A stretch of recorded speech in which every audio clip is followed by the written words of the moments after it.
নমস্কার বন্ধুরা, বর্ষার রান্নাঘরে সকলকে স্বাগত। আজ আমি বানাবো সাবুদানার বড়া। সাবুদানা বড়া করার জন্য নিয়ে নিয়েছি 200 গ্রাম বড় দানা সাবু। জল দিয়ে ভালো করে 2 বার ধুয়ে নেব। ধোয়া হয়ে গেলে সাবুর সমানে জল দিয়ে 3 ঘন্টা ভিজিয়ে রেখে দেব।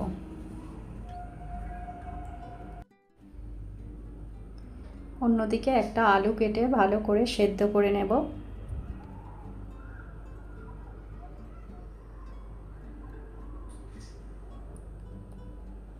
সেদ্ধ হয়ে গিয়েছে, এইবার তুলে নেব।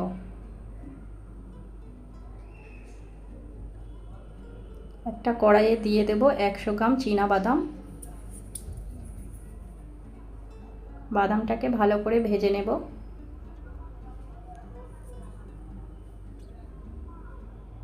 ভাজা হয়ে গেছে, তুলে খোলা ছাড়িয়ে নেব। খোলা ছাড়িয়ে মিক্সিং জারে ভালো করে গুঁড়ো করে নেব। একদম মিহি করে গুঁড়ো করব না, হালকা দানা দানা ভাব থাকবে। সাবুদানাটা একেবারে ঝরঝরে হয়ে গেছে, এবার দিয়ে দেব কাঁচা লঙ্কা কুচি, ধনিয়া পাতা কুচি, আদা কুচি, কারি পাতা,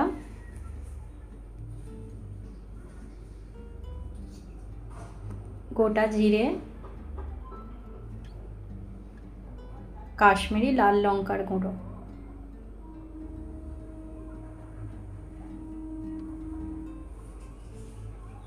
জিরে গুঁড়ো, ধনিয়া গুঁড়ো,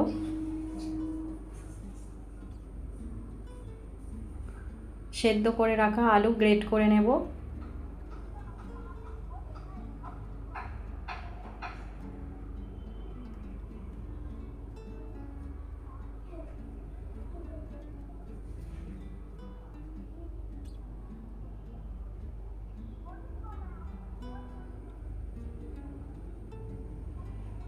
দিয়ে দেব লবণ, গুঁড়ো করে রাখা বাদাম।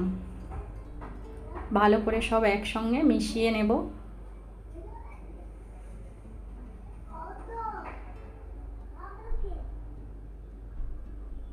মাখানো হয়ে গেছে, একটা আঠা আঠা ভাব চলে এসেছে। এইবার হাতের সাহায্যে গোল করে একটা চ্যাপ্টা শেপ দিয়ে দেব।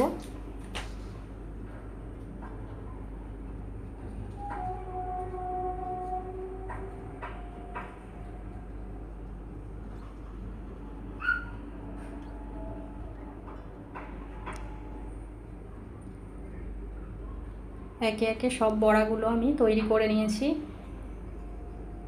কড়াইয়ে দিয়ে দেব সাদা তেল।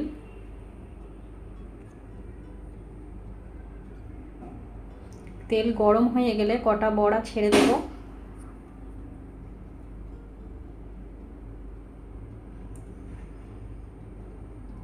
বড়ার ওপরে ছাঁচা দিয়ে তেল ছিটিয়ে দেব।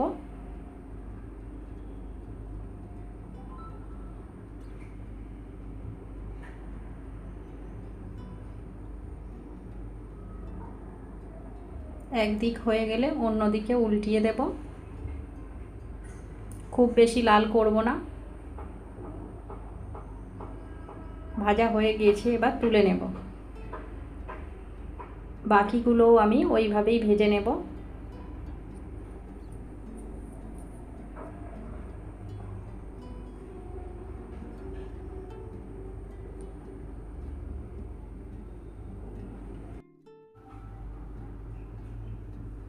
সবগুলি বড়া আমাদের তৈরি হয়ে গিয়েছে। একটা প্লেটে সাজিয়ে নেব। তার সাথে দিয়ে দেব টমেটো সস, পুদিনার চাটনি ও মেয়োনিজ।